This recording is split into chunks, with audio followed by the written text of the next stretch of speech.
USAA knows dynamic duos can save the day, like superheroes and sidekicks or auto and home insurance. With USAA, you can bundle your auto and home and save up to 10%. Learn more and get a quote at USAA.com/bundle. Restrictions apply. Brooks Running reminds us that we're all powered by something. Whether it's the me-time energy of a run after a day at the office, the electrifying energy of your first marathon, or the infectious energy of a group run with your friends. No matter what energy powers you, Brooks has gear specifically designed to unleash it. So lace up and let it out. Let's run there. Visit brooksrunning.com today to learn more.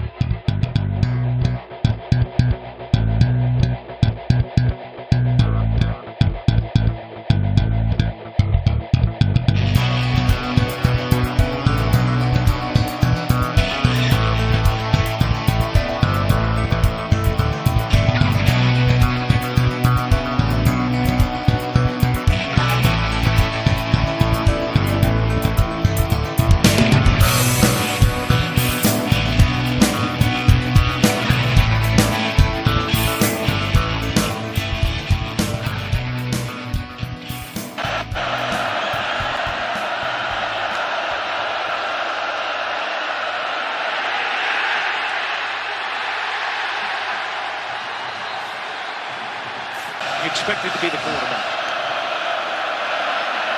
Another 3rd and long. More pressure. Down goes Schrader.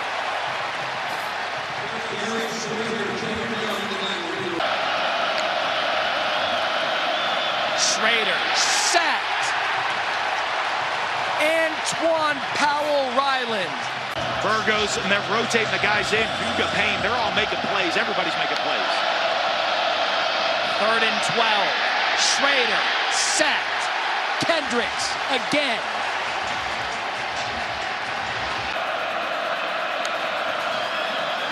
Schrader out of the end zone. Here comes the pressure.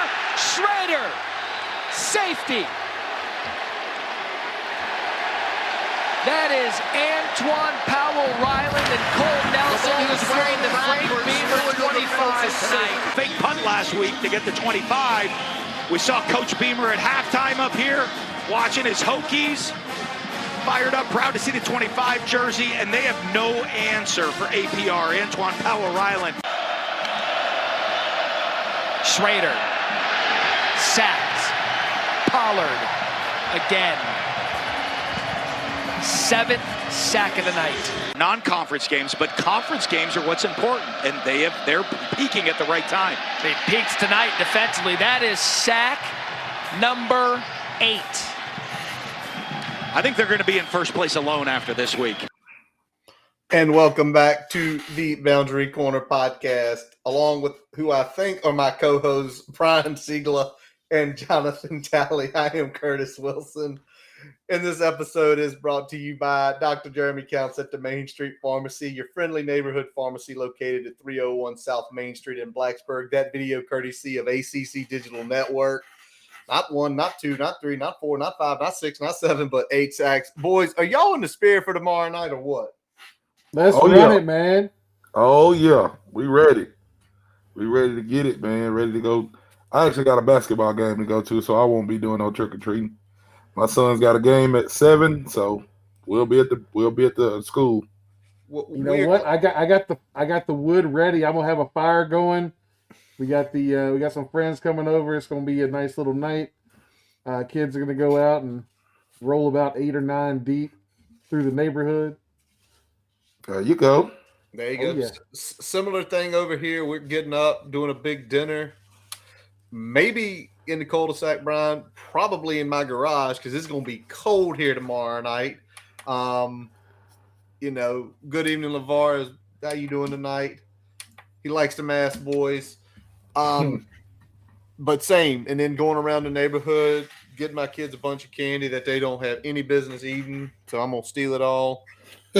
But y'all was having fun tonight.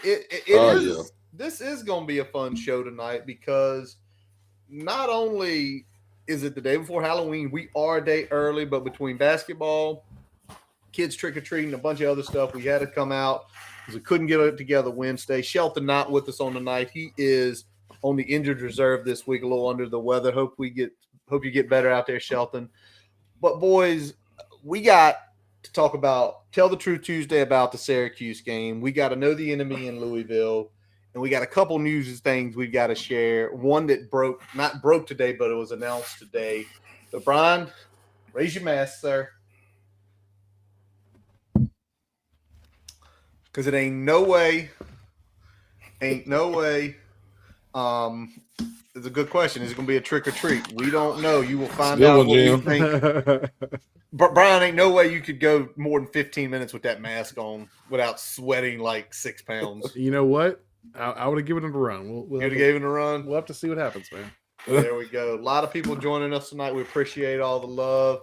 But before we get into Tell the Truth Tuesday on a Monday, let's talk about a couple news and notes. Let's talk about basketball first because a big thing broke since we last came with y'all last Sunday, and that was Rodney Rice stepping away from the basketball program. Rodney Rice, one of the highest rated recruits ever in his games last year, looked solid at times, was expected to take a big step. I know we're in the middle of football season. Basketball is not too far away, but say what you say, regardless, it's a big loss for the team. Yeah, definitely. Definitely a big loss, man. I mean, I guess I don't want to say on the positive side of it, we never got to see what all he could do. So it's not like we had an opportunity to build the team around him. So sometimes you can't really miss what you never had. But on the other hand, it's like kid had so much potential, and we feel like he was going to be such a big part of the team. It's like, yeah, it's horrible, and it's right before the season starts. So, yeah, and it's a guy that we saw in parts of the season last year. All right, so he can shoot the three, but he can also get to the rack too. And we haven't really seen that or had that in a little bit. So, really, since Boots was here, so having a player like that has that piece to their game, I think would have been important. Even if from a consistency standpoint, it sounds like MJ has kind of stepped up and taken on a little bit more of a leadership role, and that's why there was some questions there about who the starter was going to be at that spot. All right.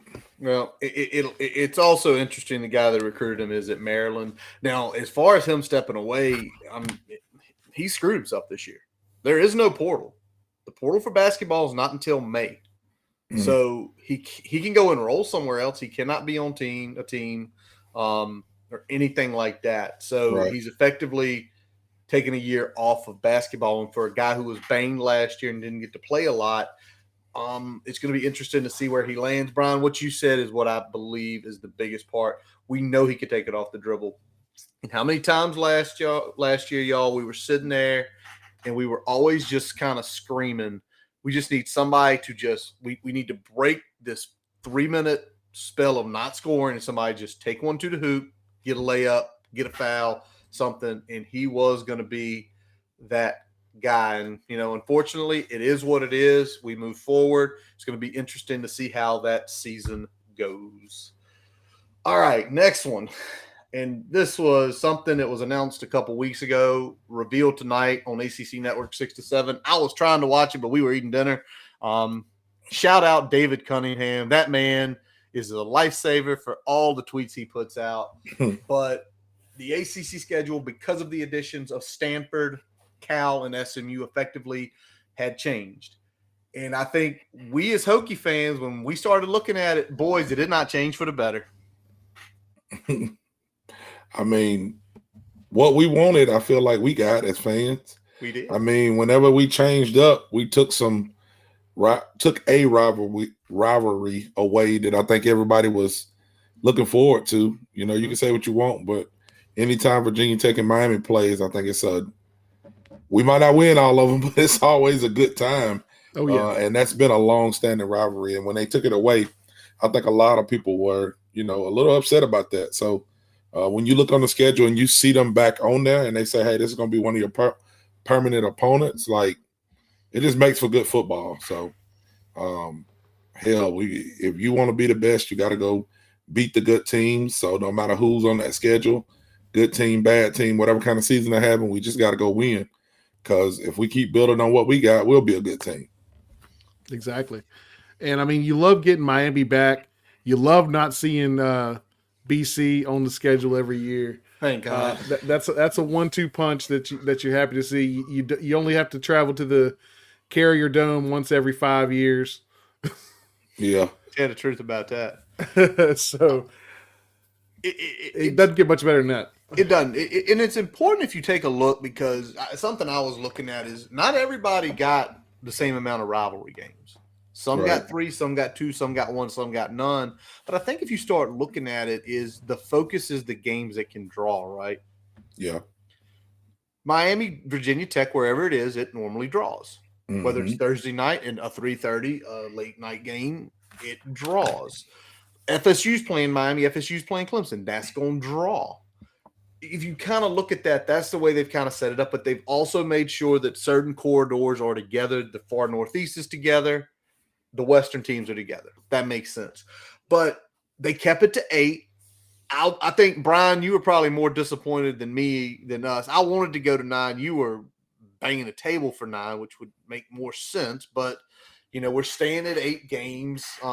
So is what it is there. Yeah, shout out Sheldon saying we have to have even number of teams in the conference to move to 9. So we're still one addition short here of being able to put 9 games on the table for the ACC slate. All righty. Well, let's take a look. So as we got the schedule up here, again, this is coming. I think I pulled this from David Cunningham's account. Shout out David. Guy's been on with us numerous times. Look at some of the intriguing home games. First of all, I told y'all today, I'm like, they taking Clemson from us. They're going to put Clemson and give us like SMU at home. Right. We did not lose Clemson next year. And I think that's really big for the fan base, because that's one of those that, regardless whether what Clemson, if they're 4-4 this year, if they're undefeated when they come to Lane next year, that is going to be a prime game. Yeah.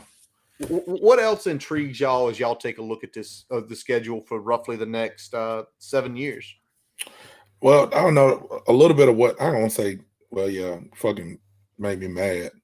Kind of what me and you talked about, Curtis. Like Florida State, us having to play them again and go to their house before they come to our house, and then they don't come to Lane until 2028. Like that's a little bit of a headache to me. Like I don't like that part of it. But I don't know, man. It's intriguing to me, the Stanford game next year. Yeah. Being away, it's intriguing to me. Even the whole schedule for next year seems very, very Hokie-ish. Like, I don't know. I'm just looking at what we have, and I know we don't know who's coming back and things like that, but you don't look at that and just go, oh, well, there's nobody on there that we're going to want to go see play. That's some decent home games, and then we got some away games that we've brought back that make you happy. Playing Miami away, playing Duke's playing good ball. Then you got Stanford on there, even though they're not playing good ball this year, but they're going to be new to the ACC. Then, we got Cuse on there, which, hell, fuck the Carrier Dome. But, yes, God, all of that stuff, all of that stuff makes you happy, though. Just to have at least looks like a competent schedule. So, Brian, what intrigues you on the schedule? The entire 2028 conference slate looks. That's a pretty. I mean, seriously. Florida State at home, Louisville at home. Go to the U, up at Pitt, over to Stanford. Let's go to Napa for a weekend. Let's get introduced properly to SMU coming to Lane. So get them a nice little ACC introduction and a Lane Stadium introduction. So. I think that's going to be an interesting year for us. I think if you look at 2027, you get Miami at home, you get Clemson. We'll see if Clemson will still be Clemson in 2027, the way things are going for them, but that's neither here or there at this point. Then you flipped on the other side, you got Louisville, UNC, SMU. I think that 27, 28, that's an interesting slate back-to-back years there. I like this a lot better than what we've seen, what we thought we were going to see for the next 3 to 5 years. So The fact that Miami's back on there, we finally get UVA at home again next year. Clemson staying on the schedule for 2024. We get a team like Georgia Tech that, could be more of a high mid-tier ACC team this time next year. If things keep trending the way they're trending for them right now. You better not be ranked when you play Georgia Tech. No, don't. No, Yeah. you're going to lose. They're beating the shit out of people when they're ranked. And, I don't know what it is. And then you got Duke on there. We'll see if Duke still has Elko in-house. But that could be a pretty intriguing away game next year. That's one I might make my way down to. Well, the ones and that's what I say. I like the schedule next year is a solid schedule. Some good away games, some good home games. I look at 2027. Y'all mentioned it already. 2027 is like a great year. Miami and Clemson at home, Stanford at home. And then we were talking about right before we came on, road travel for 2027 is unbelievable. And 2025 too. So for us here in Virginia, it's going to be Virginia and Carolina. That's day trips. You can get up 6 o'clock in the morning and drive Chapel Hill. You can drive UVA. Louisville is a destination. I think Tally was trying to go there this year. He's not going to be able to make it next week. Mm-hmm. And then go to Fort Worth. Look at 2025. Florida State, Georgia Tech. Tally, you could legitimately go to 2 away games that year. Georgia Tech's easy for me to get to. Easy for you. Bobby Dodd Stadium's easy to get to. It's 3 hours for me. In Florida State's what? We looked at 6 hours. I think it's about 6 hours. Yeah. Not a bad drive. That's the same as me coming to Blacksburg, really. There you go. So go to the Doak that year. And then you take a look again to local games where it's driving distance for the fan base to go to. So, overall, I think this is better than what we saw when it was changed a couple years ago or last year. It was a lot better. Again, the interesting trips will be out west. Also, the entrance trip, and the little thing I'm a little scared of is them screwing us on travel with trips to Miami and trips way out west. Brian looked it up. 2024, we have the 3rd farthest travel schedule in the ACC because we're going cross country and we're going to the bottom of the country. Right. So we got all that out. I look forward to seeing it. I look forward to these home games. I keep looking at that Clemson game, and I feel like that might be the one to go to. That might be the one to drop the coin on and go to next year if it's the right time. Right. If it's the right time. Got to make it the right time. Got to make it the right time. And I meant if they put that thing up way too late in the season or way too early, it's I want Clemson 20. We don't know what to do with ourselves. Last time we went to Chestnut Hill will be this year, and it's going to be 5 years. It's the best thing. That's our buddy Robbie joining us tonight. Season's over. Robbie. He texted us. We're going to see a lot more Robbie. He got Starlink internet now, and the season's over down in North Carolina. My guy. I hate that your season's over. I'm glad you got better internet. Good job. When you trade the two, it's like, all right, well, season's over, but at least I got some shit to watch now. Right. Well, the whole thing is, Jim, I'll say is this the over-under to 2030? Unless somebody finds a way out, it will be. Now, 2030 could be the year where things start breaking because it's then close enough to where it's saying, okay, we're leaving in a couple years. We can absorb the $200 million hit for the amount that they have to swallow gets a little bit smaller the closer. Much smaller. All righty. Well, we have done with that. Awesome. But now it's time for Tell the Truth Monday or Tell the Truth Tuesday on a Monday edition. So y'all know what we do here if you join us every week. And if you don't, if you're first time, we talk about what went well. We talk about what went bad. Anything we happen that we're not prepared for, and effectively, what can we do better going forward? And boys, y'all take your poison. We got a bunch of stuff here. What went well? You talk about it. It probably went well on Thursday because we beat them 38-10. It could have been 50. Yeah, easy. Easy could have been 50. All right. What caught your eye, Brian? 0. That's the number of fucking yards that Syracuse rushed for in that game. Man, we should have pulled that one. We should have pulled that one from the locker room. Yeah, that was when I seen that stat. That's kind of crazy. to rush for 0 yards. We had been looking at a 39-yard rush or 50 yards, 0. I mean, that's a big deal, man. Hold a team to 0 yards rushing, especially a team whose quarterback essentially can kill people on the ground. He's a run-first quarterback. Yeah, I think he had like 175 yards or 147 yards against maybe Purdue or something this year. Yeah, but he did. That's crazy. Yeah, 0 rushing yards there. The longest run we gave up all night was 14. But I saw that run again today. That run was very well fitted. Allen just made some good moves, and they had some good blocks. We didn't spring any leaks, y'all. And, once we got the lead, what else went well? How about the pass rush and living in the backfield? The reason we played that from the ACC network, literally it was the first play of the game. Set the tone. Right in the face. Yep. 8 sacks, 4 more tackles for loss, 12 total tackles for loss. APR has 2. The best part, and I think this made me feel good. Y'all know who accounted for all the sacks? The defensive line? D-line. D-line's playing good, and everybody was doing a job. If you look at the D-line, you got some. They're having the key on APR now. Yep. But you got other people winning their one-on-one battles, and that, like, when you have a running quarterback, you can't just rush him. There's got to be lanes. You got to collapse that pocket, and a lot of times it was just essentially whose hand got to him first. That pocket just kept collapsing, getting smaller and smaller till it's on top of you. So everybody on that D-line looked like they, at least in that game, we still got a long season ahead, but at least in that game, everybody took on the challenge and said, hey, we're not going to let them beat us this way.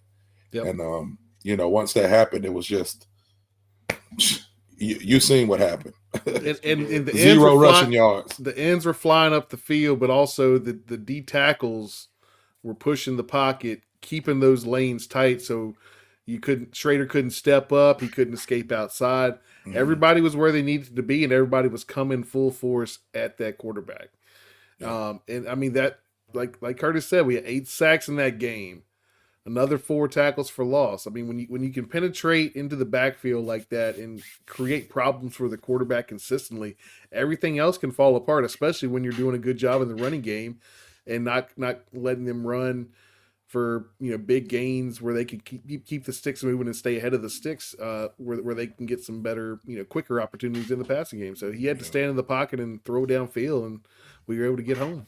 Absolutely. And shout out, we mentioned APR. I'm going to shout out everybody that got a sack or a credited for a sack. Mario Kendricks, Keyshawn Burgos, Norrell Pollard, Cole Nelson, Josh Fuga, James Jeanette, CJ McCray, Elijah Clock, and Keyshawn Burgos. That's a lot. That's the other piece, right? And I know I want to get off this, but that's the other piece. Tally, you mentioned other guys are feeding, and it wasn't just one guy. It was almost the whole, you're next, go eat him. Yep. You're next, go get him. And I mean, you could have given Keontae Jenkins credit for the Pollard sack because I mean he came off the edge hard, made Schrader step right up to where the deep tackles were collapsed in the pocket, and Pollard was right there to bring him down. Yeah, definitely. That's the way it goes. Well, a couple of things that our buddy Robbie said. He said, "Where'd you get that concept from?" Y'all put that up, Robbie.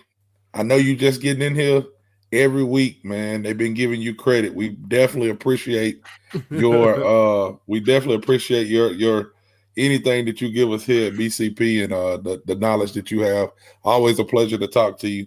And then put that next one up too, Curtis. The next you lead it off, buddy. You lead it off. Run game. Hey, we talking about them not rushing. Let's talk about us rushing. That 1-2 punch looked good. You had Drones did what he needed to do. Just him being in the game helps the run game, but he was able to break some runs. And we got to give a shout out to Tootin, man. It's like this kid just keeps getting stronger and stronger as the season goes on. It's like he was hitting 7-yard runs, and it looked like everybody was me watching on TV. Like I'm standing up. It's hard to get excited about a 7-yard run, but he's breaking tackles. He's one step and he's gone. Like, it was great to see just him. I know when he came here he was good, but just to keep watching him getting better and better against ACC talent. Looks like the line is growing with him, so they're at least giving him a little bit of space. And then also what I like to see is Thomas coming in behind him. Looks like he's learning from him, because I don't know if he was injured or I don't know what the deal was, but he looks different running the ball in these last couple of games than he has at the beginning of the season. He's not going down with one hit. He's finding holes. He's getting more patient. It was one play, I can't remember exactly, what kind of play it was, but it was kind of maybe a stretch play or something. And he waited for he waited on this lineman to flush all the defense out, and he just put his foot in the ground and stepped upfield. So to watch him excel or learn from Tootin and get better every week has been good too, because we need both of those guys to win these next games. Yeah, the run game was very impressive to me. I wasn't expecting to see that. We had kind of seen what this team could do, but I wasn't anticipating them taking this many steps and having that big of a game this quick. Just because we had seen them kind of start to creep towards 200, creep maybe a little past 200 in the rushing game. I didn't expect us to bust open for 318. And like you were talking about Tootin, like there was a stretch there where for every play he was getting like 8 to 10 yards for about a 6 or 7 play stretch. Yeah. And I mean, they just looked like they couldn't stop him. All right, Brian, real quick, just so we can hit it on this. I think we saw a lot more Brody Meadows on Thursday night than we had. To me, and I told you, me and you talked about it when you were playing poker, we're sitting over here watching the game.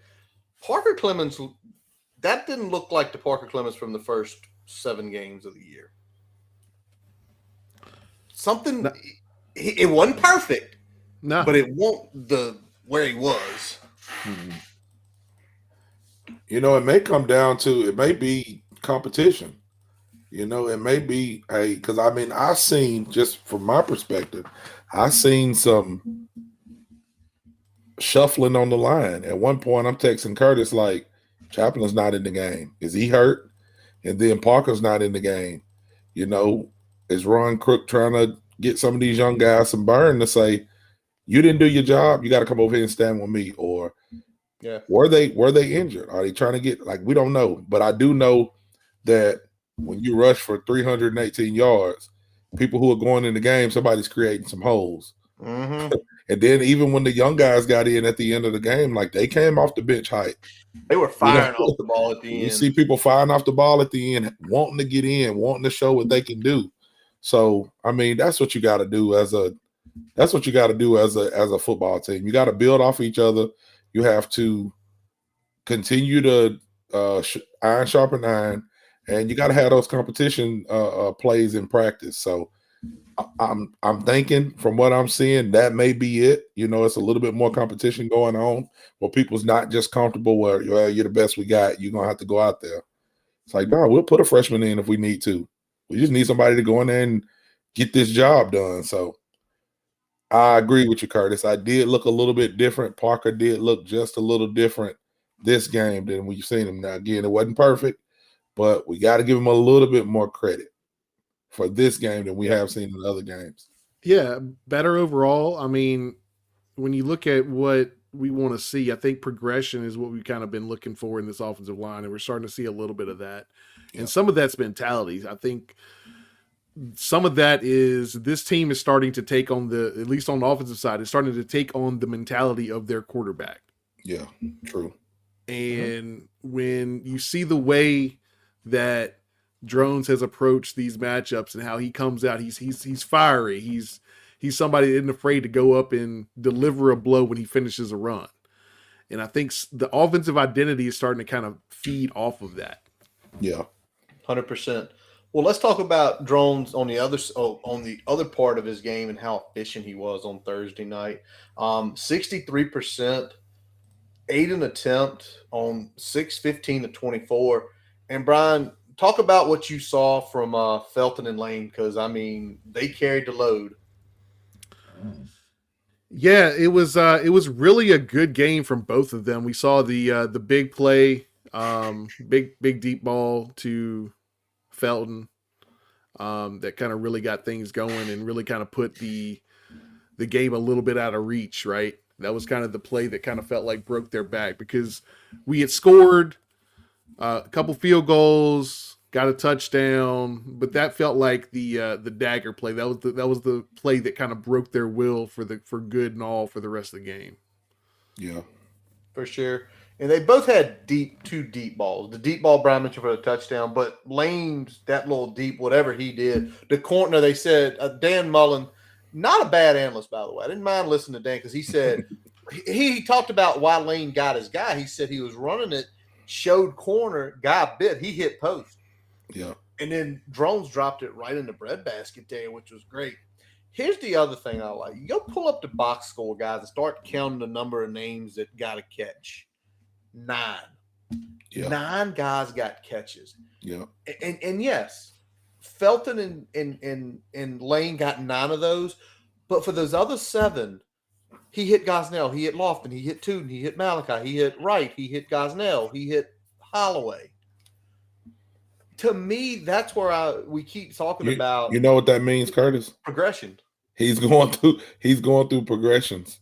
He's progressing and he's going through his progressions. He's checking down. He's doing what a quarterback is supposed to do, which is great to see.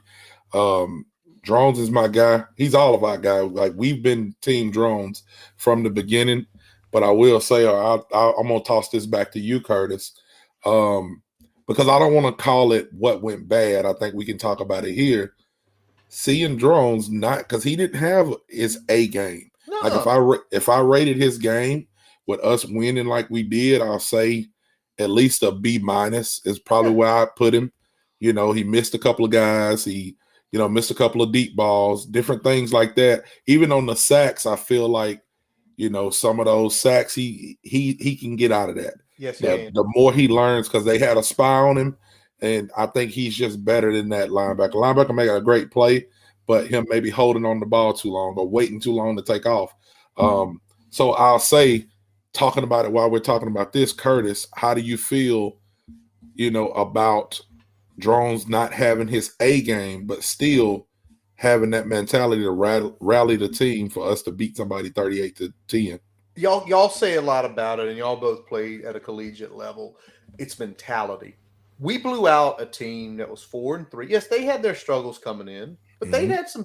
They beat Purdue. They had a couple okay wins. We didn't see this blowout coming. And if you told me, "Oh, you're gonna blow them out," I'd sit here and be like, "Drones went for 285 in the air. He went for 110 on the ground. He accounted for 4 touchdowns total." Right? He didn't. But what he also did, like you said, he rallied the troops, but he stayed calm. He didn't get rattled any.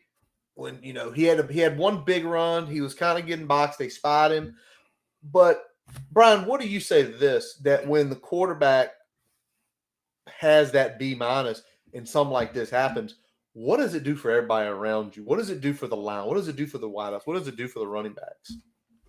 Well, like Tally said, I think the big thing is that, when you see a quarterback that can still impact the game with his leadership and mentality, even when he's not playing what you would call an A game or an A- game or that B+ game. We probably got a B game from him overall, but he was still impacting the play in other ways. He was still making the timely throws, even when he wasn't making all the throws. Right. The throws he made counted. The throws he made were moving the sticks. The throws he made were going for big touchdowns. So you still were getting some of that as we were going along. And like I said, I think the mentality that he brings to the table, we feed off that because our running game was working. Running game was working. And the only time it was slowing down, and we've seen it week after week at this point. If this team has one flaw, and we're going to talk about it here in a second, if this team has one flaw, it's probably red zone scoring. Yeah.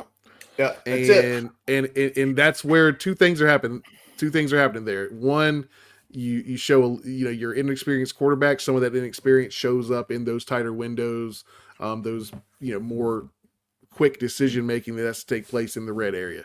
Number two, your offensive line flaws are a lot more apparent because you have a lot less room to work. You got more people in the box. You got more. Brian, we're gonna let you cook with that when we're gonna go to the next segment. We want to stay on the what went good right now. So don't forget what you're saying. Yeah, don't forget it. That's all good stuff. But I just wanted to go back. Yeah, I wanted to go back right quick, Curtis, just to say one thing about drones. And even when he doesn't have a A+ game, like Brian said, the running game is working. It is. And this is no disrespect to any quarterback that's played for Virginia Tech or that started the season as the Virginia Tech QB1. Our offense is set up to have a running back be a threat. Drones is a threat. So even if he doesn't run for any yards, he has done it in the past, and that defense is keying on him running. If you watch the linebackers and you watch the ends, their eyes are on that quarterback to make sure he doesn't gash them. So that little bit of time when you give Tootin just that little extra step and he can get that little extra oomph to get up that gap, up that seam, that's why we're able to hit people for 6 yards, 7 yards, even 3 yards instead of being tackled in the backfield like we were at the beginning of the season. But Curtis, I know you had something else. Go ahead, brother. Well, I got two because you were talking about the rushing, and I wanted to hit this real quick. Mm-hmm. Since and I want y'all to both guess at this number. Since Kyron Drones took over at quarterback, do y'all know what we're averaging per game rushing the ball? I'll give y'all this hint. It's in the top 20. I was going to say I know it's good. It's better than we were at, but it's I don't better than what it was. 195, 196. Hell yeah. That's pretty good. I didn't even won playing Price is Right, man. I didn't even go over. Nailed it. 196. That would rank 19th in the country in rushing. But you got to understand, that's crazy compared to what we – and then, like, you think about – again, we talk about Purdue. This Syracuse team that we just played gashed them. They gashed them running the ball. Us playing ODU, like, we met what we have 50 yards rushing, we had 30 yards rushing. We had a crazy number of yards rushing compared to 319. Like what we're doing now is crazy. But you know what? Hold that because me and Brian remember we got a state of the program address in December. Yeah, hide all those feelings in the back of your head. Oh yeah, drinking your moonshine. We're gonna pack them away. We're gonna let them flow when the liquor's flowing. And we're going to do it on a night. Ain't nobody got to go to work the next day. Yeah, we got to see what these next 4 games going to do. Jeremy, we're doing that for you too. We know you out there. 2 other pieces to hit offensively. I love the 2 gadget plays. The Malachi Thomas can throw a ball. Oh, it looked good. It looked great. And then the XTB reverse. That kid's got some wheels because he do. Watching that play, we're going to lose yards. We're going to lose. Oh, wait a second. That was the longest. That was the farthest I ever seen somebody run 9 yards in my life. It looked like he was running for 40 yards. It was a 9-yard game, but like you said, could have been a loss, but he squeaked something out of it. So had some jets, had a little bit of wiggle to get some extra yards there. So I mean, that's what you like to see from that type of play. Yeah, and it makes them have to think about it going forward. They can't just send those linebackers flowing anytime we have one of those tosses or anything like that. They got to start thinking about in the back of their head. All right, I can't quite pursue like that. I gotta make sure that we're not flowing too quick here, especially guys on the backside too that have that contain responsibility. When we run a short side toss, you got a request. Oh Lord, here. Robbie. Robbie, you always got my vote to talk football, man. I don't know if these 2 dudes up here like you, man, but you know I love you. So you always got my vote to drink some moonshine and talk football. That man was in my wedding. He definitely got my vote. Definitely. Quick, 2 more things. Give special teams a shout out. John Love drilling field goals all night. John Love and Tucker Holloway. That return. Tell me, is he topping the ACC right now? You give me a I know minute. he- Y'all talk I about don't- what y'all saw Yeah. because Stu Holt is somebody redeeming posted. himself this year. Somebody posted something about Tucker Holloway. He's topping the ACC. He's fourth in the country in punt Right, return. and he ain't even got a touchdown yet this year. No, he doesn't. That's crazy. But this is what I was going to say, which was cool I heard him on somebody's podcast. Was it TSL? I seen him on a podcast. I got to go and find out exactly which one because I've listened to so much stuff. But he's just talking. He seems like a really humble kid, and he talks about just being a team player. And somebody posted that he was, I think, topping the ACC or that stat that you just said. Yeah. And he posted a picture, a still shot of everybody blocking, and he said, "This is why." So he's posting everybody that's got their man locked up in the lane that he has, and he makes one man miss and he's off to the races. So to have that mind to even be humble like that and to bring his teammates into that celebration with him is awesome. So, I mean, we got a lot of good stuff going, man. I mean, I just want us to keep building on this momentum and, finish out the season. Absolutely. All right, Brian, you ready? Yeah. We'll move to what went bad. The floor is yours because I got overzealous there. But that's my bad. You all good. But I know what. But Brian, go ahead and say it. I got on one topic and that led to it. I was like, oh shit, I'm talking about something bad. Holy shit! No, I'm a little ahead of myself here. But Brian, be reality. Why what you were talking about? Why you wanted to change not only for games, but what could have happened? Like what could have happened Thursday night could have been big time. Yeah, it could have been easily a 50 burger if you're more successful in the red zone. And like I was saying earlier, that starts with, there are a lot of reasons that a young team like this, an offense that's still developing like this, is having some of those problems. When you get in the red area, you got a quarterback that's still learning the offense, still overall inexperienced in terms of the number of starts and things like that. That gets harder when you're in the red zone. Those windows get tighter. You see a lot less time in the pocket because you got more guys near and around the line of scrimmage. You add that on the offensive line side, you got more people near the box. They're bringing more pressure. It's harder to get to the second level because there's more people in the box, close to the box. Yeah. So there's a lot of different factors that come into play when you talk about success in the red area versus success between the 20s. So I get why we're struggling, but at the same time, it's something that we need to start seeing some progress on as we play a team like Louisville this week and as we close out these last 4 games of the season. Yeah.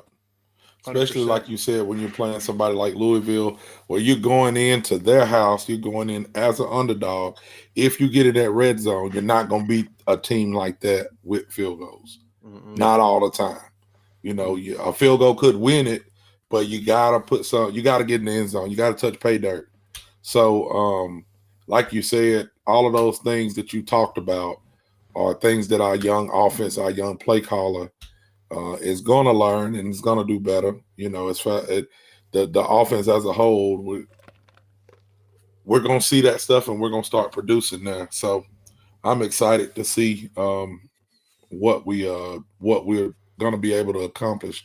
I guess the next thing, Curtis, I'll throw back to you because it wasn't very much that we can say went bad, but I think you may have had something else that you want to talk about.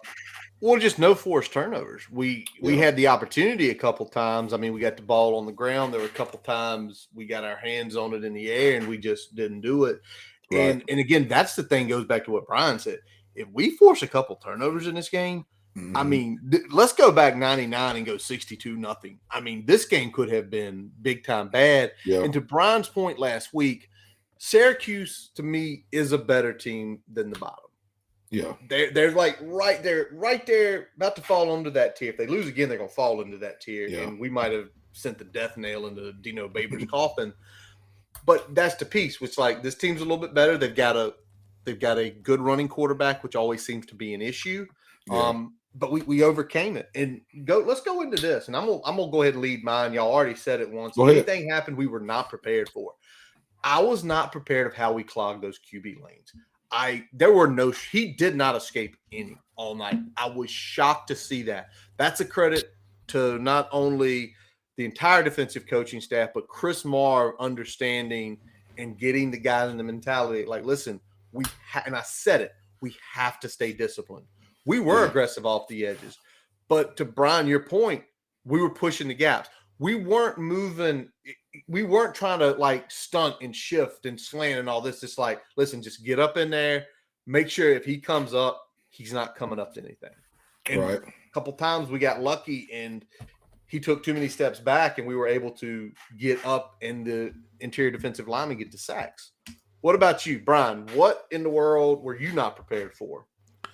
I have not been prepared for how much of a difference having Nasir Peoples out there has made for this defense. Yeah, it definitely was a big deal. I mean, we knew that unit was going to be young. I think having his leadership back has been big, but having his play back has been even bigger. And something that I thought was a huge problem the first 4 or 5 weeks of the season has been very much less so since he's been back and healthy. We will get tested again this week on that front, so I'm hoping to continue this trend of this being something that has surprised me. But I like putting that out there, and just a specific shout out to Peoples for his play the last few weeks. Shout out Nasir Peoples. What about you, Tally? What in the world were you not prepared for? Sitting down, 7:30. I'm sure you took a big, deep breath. Oh, man. 2 things I wasn't prepared for was the time of possession. They only held the ball for 18 minutes. We had the ball for 41 minutes, almost 42 minutes compared to their 18. And this is the big thing. They were 0 for 9 on third down. Robbie 0 for 9. Oh, yeah, Robbie got it. He called it. He called it out. He set you up. He set you up for it. 0 for 9 on third down. You know, everybody's been in the lane. You know, and on third down, you're up and you're yelling. You got your keys, and then they get a first down, and you sit down and you look at Curtis and go, "Fuck." You know what I'm saying? Like that's what I do. That's what we do when I'm in there. But I'm at the house and I'm standing up and I'm shaking my keys. And we get off the field again and again and again and again. The whole night, like I was not prepared to shut them down. And they go 0 for 9 on third down. Like I ain't never seen nothing like it, man. It was scary. You know what it felt like? And Brian, I talked to Mitch at work. I messaged him. Mitch is season ticket holder. It felt like the Lane of old. She felt nasty. She felt mean. She felt loud. And they got the bitter end of it. Like Lane bit them. Lane, you listen. I wish we could play that clip again. Go find that and find the 8 sacks. Every single time, it is so loud. You can just hear the crowd right there. So loud at them. I love that. All right. What can we do better moving forward? And I think this is going to be an echo. Be that team every week. Every week. Every week. Consistently. Stop the run, sack the quarterback, run the ball, pass efficiently, big plays.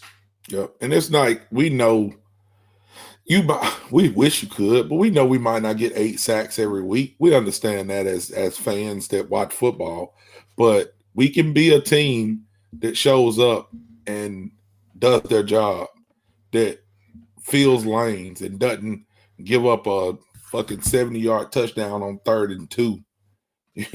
You know, things like that. You know, the big plays, the big running plays have killed us early in the season.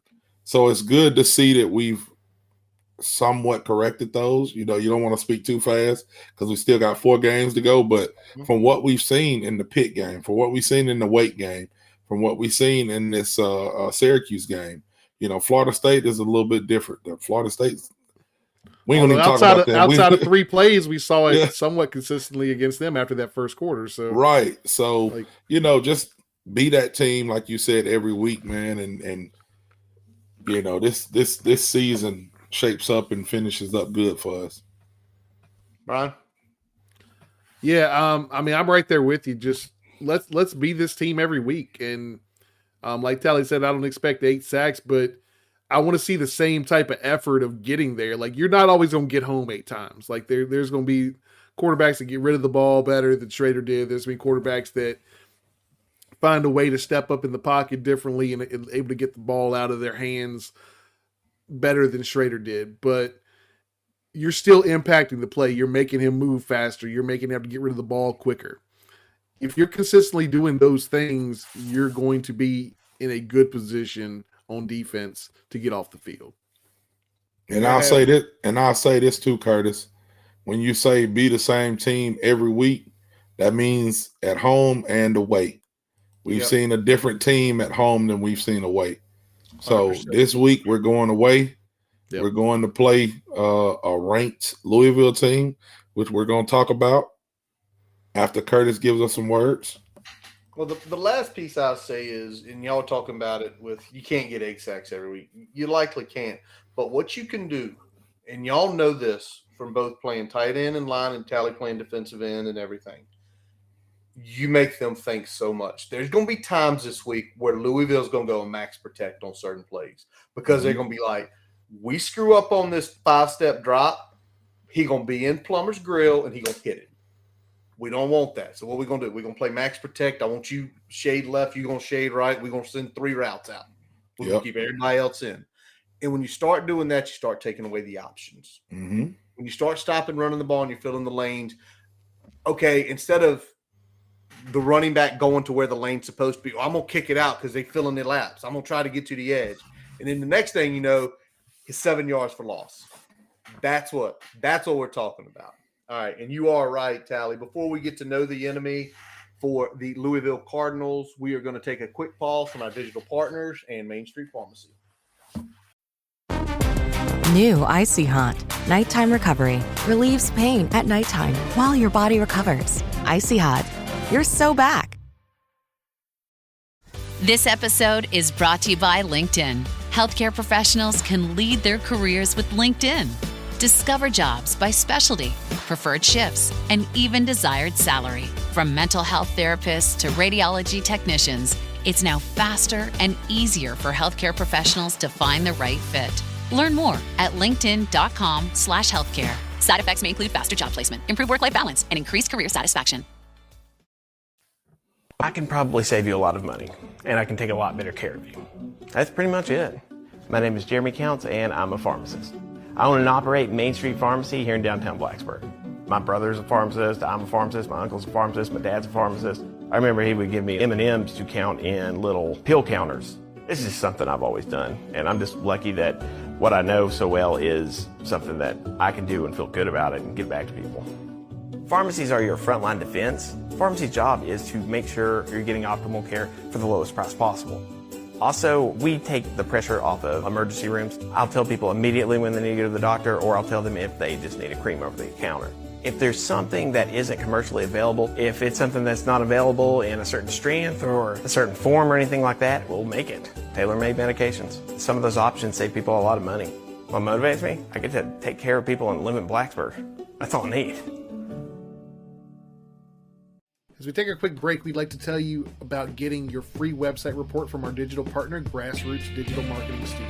They'll tell you how your website ranks on Google, on-site SEO, and social media. No commitment to buy anything. You can get your free report by visiting grassrootsdigitalstudio.com/free-website-report. Now back to the episode. All righty. So now let's do know the enemy. Let's take a look at the Louisville Cardinals, and let's start on the offensive side of the ball. Yeah, they got their mask back out. Some jokers here. All right, Brian, let's start with the offense. Let's talk about the offensive scheme for this team. Yeah, man, we got Jeff and Brian Brom, the Brom brothers running the offense here. This is a multiple up-tempo spread. They run a lot of pro-style looks as well. Very predicated on the success of the run game and staying on schedule. And they attack the whole field, but that short catch and run, that's really their bread and butter, and that's where they make their most successful plays is off that catch and run in the short passing game, and also being able to run the football effectively to set all those things up when they take a shot deep. And they're also not afraid of trick plays. You're probably going to see a trick play here or there throughout the game, so look for that as well. Making us stay on our toes. We did it twice last week. We know that. I want to make one point before Brian starts getting into the players here and we start looking at them. Something that's very interesting about them. They are not a good third down conversion team. 37.5%. That's not a good number. You don't want to be down into that under 40%. But here's the craziest part. They get, they've only gotten 20 first downs on third down. Everything else, almost 75% is on first and second. I know Shelton loves to say it. It's more what you do on first and second. To me, I think about this game right now. We've got to get them there. We've got to get them to third down. I think that's going to be one of our big keys. Brian, let's talk about Jack Plummer. He's a 6'5", 215-pound quarterback. Gilbert, Arizona, and Gilbert High School. He was a transfer from Cal. Well, last season at Cal, he had a pretty good year where he threw for over 3,000 yards, 21 touchdowns, 9 picks. He had been committed or had played previously under Brom at Purdue, where he was an 88 as a class of 2018. So he's older. I know you've got some info on that. And so far this year, 2,018 yards, 13 touchdowns, but 8 picks through just 8 games. So a little loose with the ball, Brian. What do you think? Yeah, I mean, as you said, he's a COVID year super senior and was really a late bloomer in terms of his time out there. Was kind of in a battle back in 2021 when he was still at Purdue and lost that battle, ended up transferring, had a pretty good season at Cal, and then decided to use that super senior final year to take a chance on himself, go back with Brom and get in this offense. So what I like about him watching his game, he makes really quick decisions and gets rid of the football pretty quickly. From a rushing standpoint, you'll see some occasional quarterback keepers, just mostly to keep the defense honest. He's not a rushing threat. He will sometimes break the pocket, but usually when he does that, he's looking to throw. He's only scrambling if it's a wide open lane there. He's accurate in the short and intermediate passing game. He does take a shot here or there, but that's not really his strength. But what he does get into trouble when that first read isn't open or when he trusts his arm too much. He does have a really good arm, but sometimes he trusts that arm too much and puts the ball in the harm's way. So as Curtis said, he will throw some interceptions in there. So that's what you're going to get with Plummer. You're going to get a guy that can kind of carve you up in the short and intermediate game, but if you can get some pressure on him, make him go a little bit quicker than he's ready to, make him throw the ball further downfield, you might get some pick opportunities there. Very nice. Tally, who are we looking at next? Yeah, the person who he's throwing the ball to most of the time is Jabari Thrash. He's about 6'1", about 185, 190. He's from LaGrange, Georgia, 2019 kid. He transferred to Louisville from Georgia State. So this is his first year with Louisville. He was an 83 composite ranking out of high school. Didn't have many big offers. Georgia State, Arkansas State. He had some looks from Georgia Tech, but didn't have an offer. So Georgia Southern, a couple of others that he had offers from. So no big schools really there. And he's been their guy on offense. He has about 712 yards receiving so far this year. Pulling it up right now. Efforting. Yeah. Efforting. Yeah. He say what now? You're efforting. Yeah. He's got 712 yards, 6 touchdowns, his long being 85 yards. Brian, what you got on him?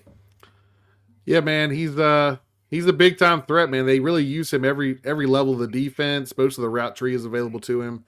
Bread and butter is kind of that short stuff, intermediate stuff that he can kind of get a catch and run opportunity when he's got some space there to operate and taking those long distances. But they will throw the deep ball to him as well, usually off that play action. So look for him to really kind of hurt you at every level of the defense. He's a guy you got to keep an eye on the whole time, man. Yeah, absolutely. And one last piece about him: teammates with Derek Canteen for the last several years at Georgia State. So maybe we get a little intel. He went to State Canteen with the Southern. Oh shoot!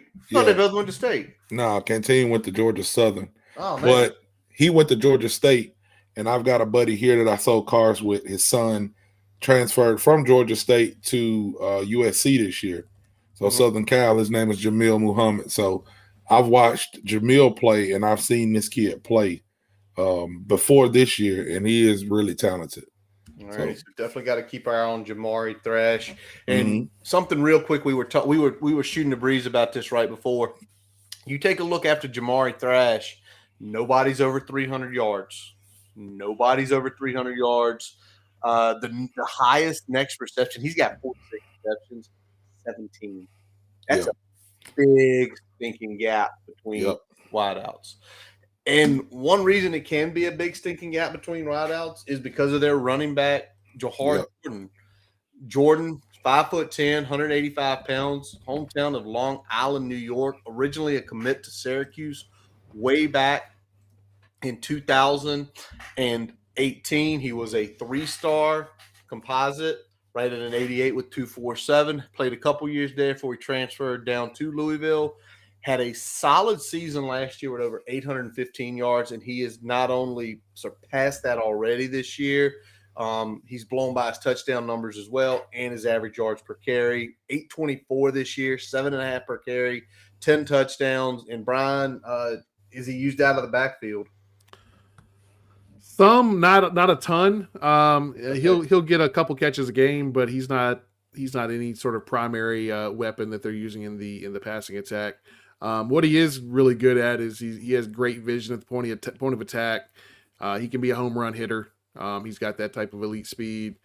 Like I said, good. He shows good hands out of the backfield, but they don't really target him that heavily in that mode.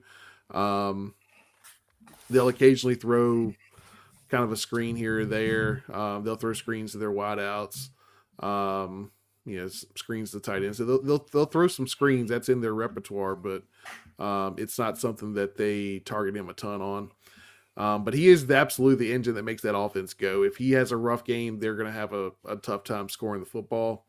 So if we can stop him, we can make them one-dimensional. That's a good sign for us. Yep. Brian was mentioning to us right before we jumped on, when he went down in that Pitt game, that offense sort of fell apart. And it did, and we know what Pitt is. Yep. We know what Pitt is. And NC State contained them, and they put up 13 points. They put up NC State should have won that game. We were mentioning it. Brendan Armstrong had been the quarterback. NC State would have won that game. So, Brian, I'm gonna let you. I don't want to say it because I was sad when I had to say it earlier. Let's talk about their offensive line and who's it led by. Well, it's led by a guy named Brian Hudson. So when you think about that and you think about a few years back and what could have been, that definitely makes you sad. Because we could really use a Brian Hudson on this offensive line right now. And a Doug Nestor. Yeah. You have those two, you're looking pretty good. Yeah. You're looking pretty damn good. But yeah, so that's another former Hokie that's shining elsewhere. Graded very highly in PFF last year, is putting out another good campaign so far this year, locking down that center spot. And he's really the guy that helps that team be able to run like they do. I mean, he's very, very good in the run game. Yeah. So that's something to keep an eye on. Obviously, the rest of their offensive line, solid run blocking, especially gap schemes. When they pull those guards and tackles, they do a pretty good job of clearing things out there. They do a good job blocking in the screen game. Guys get up to the next level, get a hat on a hat, give them some opportunities to kind of operate in open space there. But pass pro is a mixed bag. Their tackles are only okay.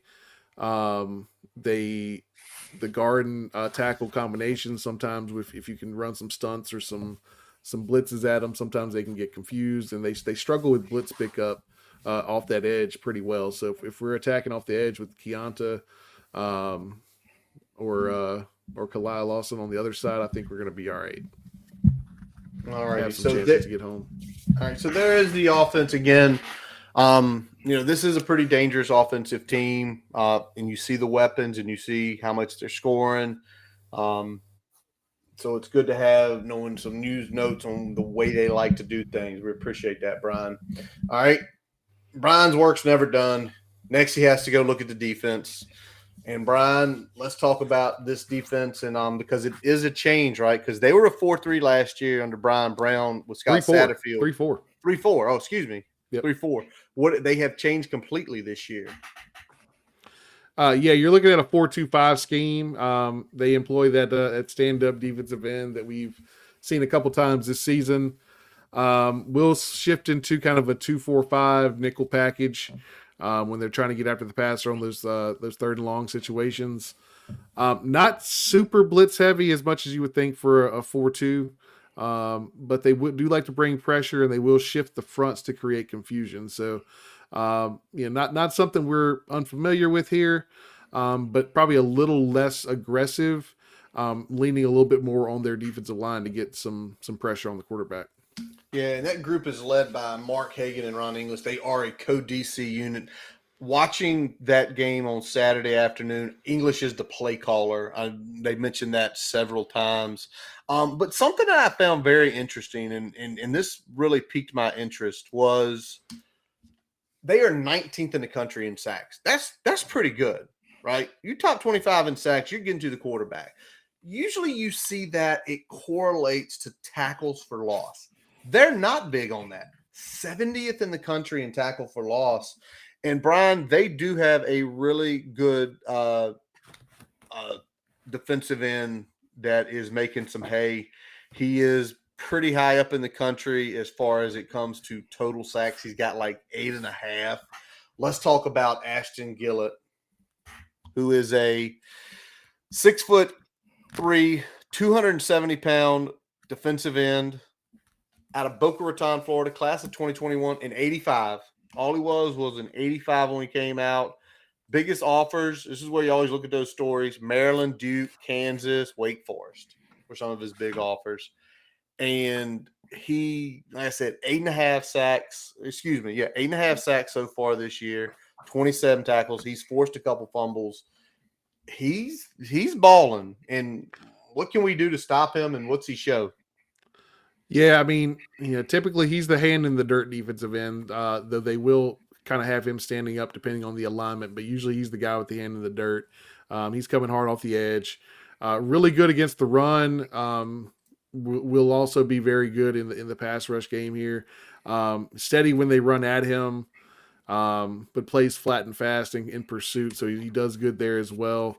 But he does get after the quarterback, especially if you give him one-on-one opportunities. He can be neutralized a little bit when you run another guy at him, but obviously that's going to take away from protection elsewhere if you're doing that consistently. So when he gets one-on-one opportunities, he can get after the quarterback pretty good. Yep, and I was mentioning where he was. He's 5th in the country in sacks. 5th. APR's 4. There's only 3 guys in front of them, and there is only one Power 5 guy in front of those 2, and that's Jonah Ellis out of Utah. So those boys are doing work regardless. Mm-hmm. All right, I want to flip. Let's go back one unit. Let's talk about the linebacker room. And I looked, and he caught my eye was TJ Quinn. TJ Quinn out of Valdosta, Georgia. Loudon's a 2021 recruit. 85, not a big recruit. If you go to his 247 page, everybody. Hokie jersey. Hokie jersey. He officially visited the Hokies back in 2020. He was on our radar. And now he's down at Louisville so far this year. Get the stat line up here. He was one of them silents, wasn't he? Yeah, of course. Silent. 62 total tackles, 1 fumble recovery, couple pass deflections. And, the last couple weeks he's had really good weeks. 19 total tackles between Pitt and Duke, and pass deflection and a 1.5 tackles for loss. Brian, where is he playing exactly, and what do we need to be wary of him for? Yeah, he's playing that safety spot, really balanced safety. They kind of use him both as a ball hawk and in run support. Great zone coverage defender. He's decent in man, but he can get caught in space with some double moves. So if we're running at him, throw a little double move on there, get him a little shifty. He might get turned around a little bit. But he does a good job of filling in the running game. He gets there. He's not the best tackler. He's not the most sure tackler, but he is a willing hitter when he comes in the box. And as you said, he's a guy that we've seen kind of a lot over the years. We saw him a lot with that UNC matchup in the Coastal. So we're very familiar with his game. And it's interesting how we almost had this as the matchup that we would have been talking about in 3 weeks or 4 weeks at this point, instead of talking today, because he did play the spring game at UVA. So it's been a weird journey for Cameron Kelly, from a Hokie silent commit to a UVA spring practice participant to now a Louisville starting safety. So definitely. When you talk about Cameron Kelly, he was committed to Virginia Tech, and then he went to Auburn. Then he transferred from Auburn and he went to North Carolina. Then he transferred from North Carolina and went to UVA. Then he never played at UVA and went to Louisville. So he's been kind of all over the place. But he's having a good year this year. He's going to be, it's going to be tough for our wide receivers to get loose on. So I'm just excited to see what they can do. Absolutely, boys. So now we got that. We've got the key players on each side of the ball we feel could have impacts, or potentially guys if we can take out of the game, especially the offense. We take any one of those two offensive weapons out of the game, it will drastically hurt that team. And we've got to talk about our keys. Brian, you've been talking a lot, so I'm going to let Tally lead this one so you can get a little sip of water and catch your breath. Tally, what's your key to this game? Get on that quarterback's ass. He showed you he can throw picks. He showed you he will throw picks. He can throw touchdowns too. He's got 13 touchdowns and 8 picks. Hey, I like our chances. If we pressure him, he's not going to kill you running the ball. Like Brian said, he may move around the pocket a little bit, but he's not going to escape and, hit you for a 50-yard touchdown. You got to get pressure on him. And if anybody can get pressure on him, I'm going to say the Hokies can get pressure on him. We got one of the best sack leaders, one of the best sacticians in the country on our team. Hey, go get after him. This week it's time to put up or shut up. This is a big week. We've said this every week, Curtis. I know. This weight game is huge.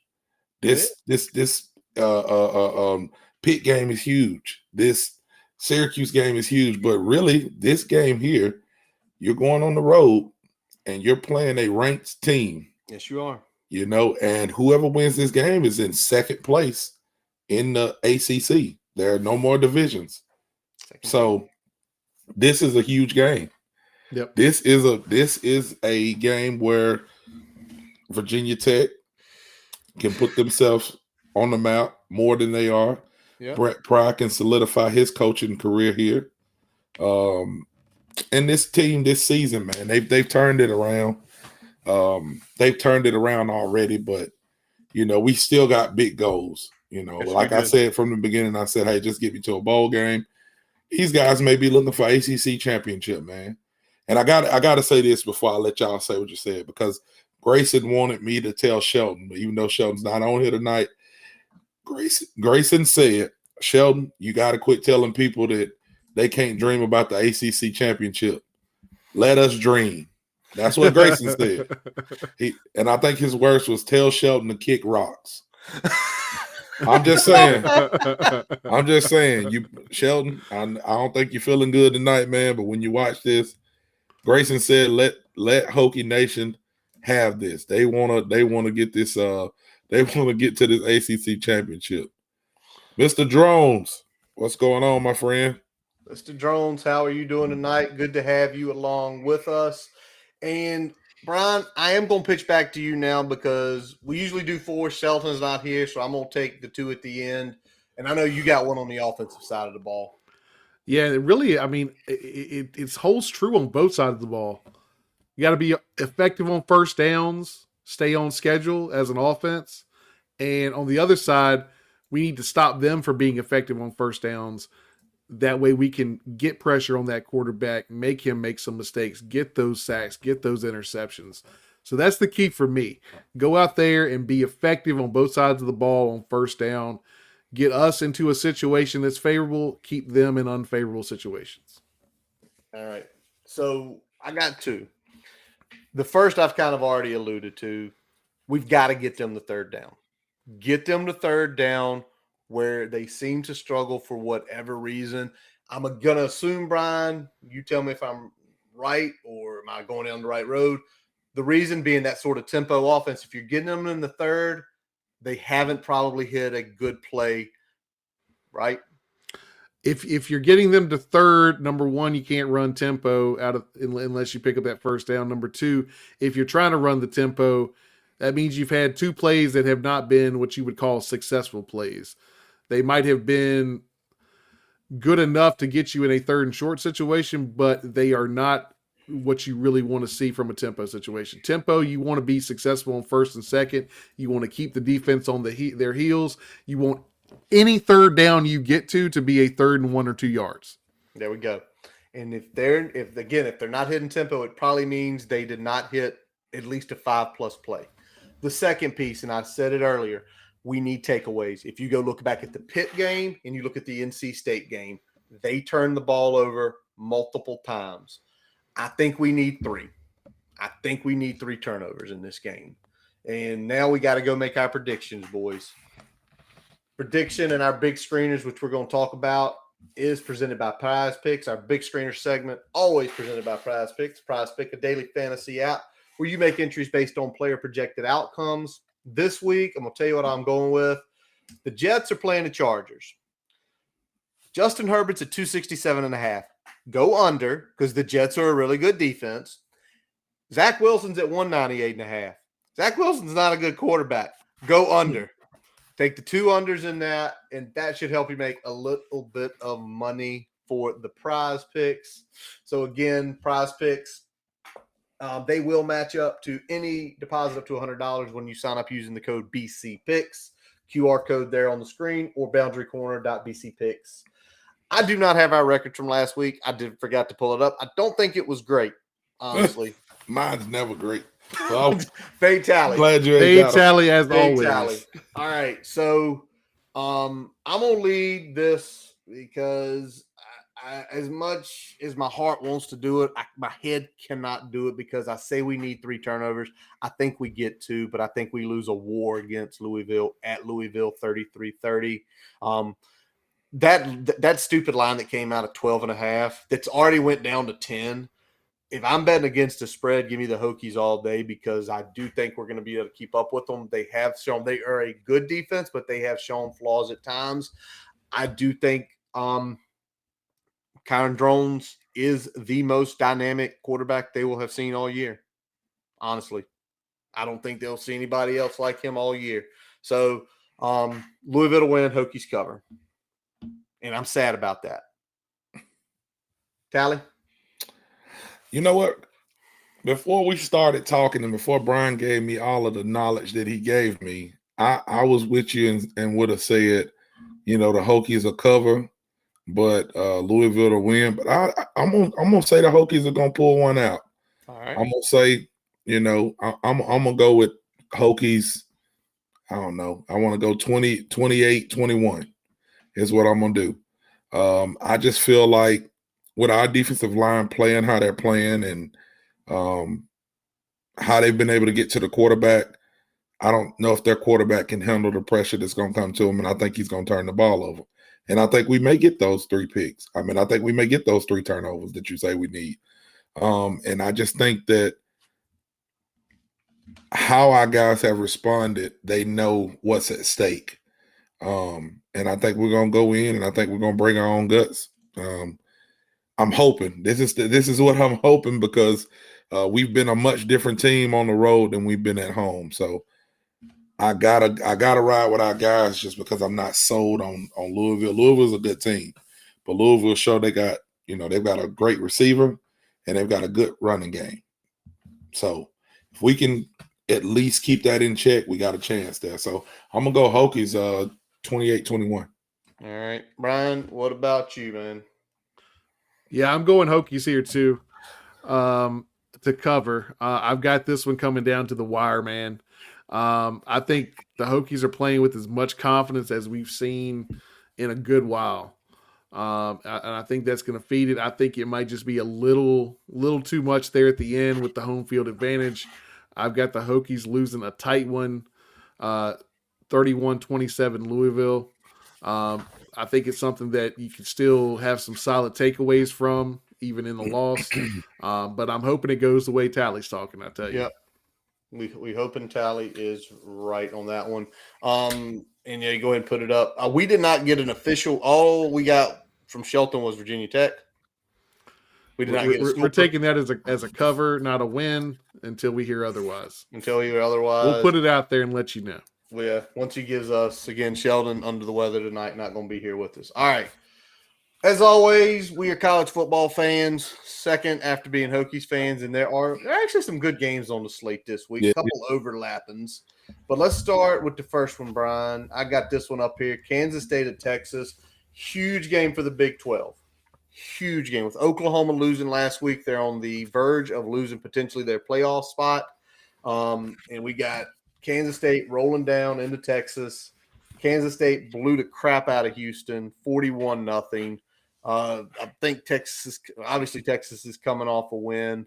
And I think for this one, I think Texas is good enough defensively to win this one by a touchdown. I think it's going to be ugly, low-scoring affair, something like 2013 Texas. Yeah, I'm gonna take Texas as well in this game. I didn't really have a score prediction, but similar to what Curtis is saying, I don't think it's going to be, super high scoring or a big blowout. But I think Texas will win by a touchdown. I just don't know the exact number. Sheldon thought the same thing there, so he has Texas covering here the 5 line, and so do I. We're going across the board back to back here. I think it will be a low scoring affair, but I think it's going to be something like 24-13 Texas. All right. Low scoring affairs there in Austin on Saturday. Got a big night game down in Tally's neck of the woods. Tally, what's your game of the week, sir? Bama and LSU. Man, I remember when this Bama LSU game used to be like 3-6. 6-9, you know what I'm saying? We saw that game and then they gave it to us again later in the year, man. Yeah, it would be some ugly knockdown dragouts between these two teams. And I don't know if people know a lot about Texas. I mean, about Alabama, LSU. They really hate each other. That is two schools that are a big rivalry for each other. So. Man, I gotta go. I'm gonna go Bama on this, man. I mean, I think Bama is hitting their stride. I think they found out similar to how we did as far as their quarterback situation. Who's the quarterback, and they've endorsed him. Oh, froze up. I'm gonna go Alabama. I don't have a score prediction, but I'm gonna say Alabama, and they're gonna cover the 4. All righty. What Shelton got there, Brian? Shelton's going Bama here. All right, I'm against y'all on this one. I don't know who wins the game, but I think based on there's been shaky play from Alabama at times, there's been shaky play from LSU at times. Still to this day, Nick Saban cannot figure out guys who are athletic at quarterback. He's always struggled. You go back a decade ago, he struggled with Tyrod when they were out-talenting us. Same with Logan. I think LSU's going to cover. Give me the 4. I think, you know what, this is probably going to be an entertaining night game to watch because it is going to be an 8 o'clock kick. So give me LSU. Yep, and we're both in the same path there. I took LSU as well. I I just think, as you said, man, they struggle sometimes with these athletic quarterbacks. LSU's got probably one of the best ones in the country. So give me LSU here. I think LSU's going to win this one outright. So Bama will be eliminated from playoff contention here. Oh, it's going to be a lot of crying if that happened down here. Oh man, you're gonna have to you got to bring on one of their fans next week so we can just hear it. Yeah. All righty. I want whoever calls into some of those SEC shows, man. Oh my gosh. God, Tell me the truth. All right, Brian, who you got? I got Mizzou and Georgia. This line is kind of crazy to me. I was like, all right, so it floated out there at 16. I was like, let's grab that one because I feel like Mizzou's kind of shown to be a tough out this year. Yeah. So, I'm rolling with Mizzou here. I think it's going to be a lot closer than folks are thinking. I do think Georgia has figured whatever they hadn't figured out at the start of the season out. They look like a legit national championship contender now. They look like a team that was probably going to make the playoff, but didn't look like they could go all the way this year. They're starting to look like that team. They've gelled a little bit.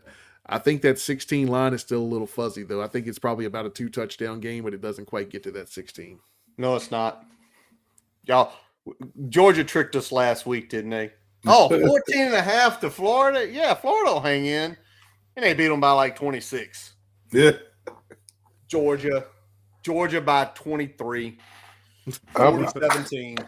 Man, I don't know if I was putting some money on it, I might not do it, but I'm going Mizzou on this as well, Brian. I kind of feel the same way. Maybe about 14 points, but 2 touchdowns and a field goal. I don't know, man. I don't think Georgia's going to beat them by that much. I think Georgia wins, but not by more than 16. All right, what's Sheldon got on this one? Sheldon is ride with us, man. You're the odd man out here. The odd man out on this one. Y'all going to be sitting here after the Hokies pull the upset against Louisville. Y'all going to turn over to CBS. 49-3. Oh, man, we should have listened to Curtis. Just giving y'all grief. All righty. By the way, next game we pull up. This is Sheldon's choice. Go ahead, pull it up, Brian. Oklahoma State, Bedlam. Always a crazy game. For the foreseeable future, this game will not be played. With the move. I'm going to put this strictly on Oklahoma because they the big blue blood. Oklahoma State wants to play them every year. They do. So I'm putting this on Oklahoma. If you're an Oklahoma fan out there, why? Why won't you play them every year? Yeah, figure it out. Figure it out. Losing things like this, like we lost Texas A&M, which we'll get back in a few years here, is sad. But for this game, Oklahoma State, Brian, I am not sure what Shelton picked. He's riding with Oklahoma, man. He's riding with Boomer Sooner, who are coming off their loss up at Kansas, which did y'all see the ending of that game? I know, Brian, you were doing a bunch of stuff. You see the end? That was insane. Yeah, it really was. I picked Kansas to cover in that game, though, so I kind of felt good about that, what happened. But I'm going to go Oklahoma in this as well. I think Oklahoma's going to be a little pissed off, and they're going to come in and take care of business. What about you, Brian? I got Oklahoma. I think you're going to get a pissed off Oklahoma. This is a team that they might have lost what they're playing for, but they've still got to go through the schedule, win out. I think they're going to refocus, get back to what they do best, and I think that's going to be enough against this the Pokes over there. Yeah, and I'm with y'all, Oklahoma. I think if they went with Kansas, I think this line would be like 8.5, and then go the other way. But that loss to Kansas is going to piss them off. Give me Oklahoma. And we got one last one. USC UW. Washington is the favorite at -5, Brian. Got to switch up the graphic. That's all right. Not a problem here. USC basically had to play for their lives at Cal. Yeah. Cal is a team that's struggling, y'all, right now. 50-49. Cal did the right thing, by the way. Cal went for 2 at the end. Yeah. They went for 2 at the end. You're the underdog. You ain't got nothing to lose. You ain't got nothing to play for. They went for the win. Go for the win. So here we go. For this game, Brian, USC, UW, who you got? Dub all the way, man. This Trojan team has not impressed me in really any game so far this season. There hasn't really been one game where they went out there and dominated the way I thought they would, especially after what they looked like most of last season. Yeah. They've really underperformed in my eyes all year. So I'm going with the Huskies here. All righty, I'm next. I'm with the Huskies as well on this one. The Huskies have they're not an elite defense. I think they've got enough defense, like we've seen between a couple of the losses this year, to slow Oregon down. Ain't no way USC slowing down Michael Penix in that offense. No. It ain't no way. Penix might win the Heisman. He might win the Heisman. He might win the Heisman. I'm going with the Huskies as well. I mean, why not? From what we've seen and what we've seen from USC, lack of defense. Like, why would we think they're going to stop somebody that's in the Heisman race? So if Sheldon has anything different than what we see between us three, we're going to have a talk with him. What do you got? Okay, there we go. There we go. And I'm going to do something real quick because somebody, I called it 3 in. Rex Parker, one of our listeners out here, you win for every pick, so we're going to put yours up here. Rex is with all us with Texas. Rex is riding with me and Brian with LSU. I ain't the only one. Rex is riding with Georgia. Rex is going against us. He thinks the Pokes are going to take it personal here. And then let's go here. He's with us on UW, and he does say VT covers. Rex, we appreciate your input. If I'd have caught it earlier, I'd have put them up every time. Oh, by the way, thank you, TIB, for putting this up. Kansas has more wins all time over Oklahoma than Oklahoma State does. That's a tough one to believe. That's a fun fact right there. That is a fun fact. That's a fun fact. Y'all out there giving us some tidbits. Boys, y'all got the Twitter sphere up. Anything happening? What's happening in the games? I couldn't have all the bandwidth inside the room here tonight because 26-14 Lions up, but Raiders have the ball and are driving. What about baseball game? I ain't got that up. I ain't watching nothing right now, but I know the Lakers started playing at 9:30, and I'm expecting us to lose. For some reason, we don't like playing at the beginning of the year, so. They don't like playing. We tend to not figure it out until sometime just before Christmas, and then we're like, all right, we'll start playing now. All right, by the way, Rangers won 3-1 tonight to take a 2-1 lead. I guess that just wrapped up. Hey, the pitch clock works. The game started at 8:06. It's under 3 hours. Put some more up here that we're seeing folks throwing their picks out.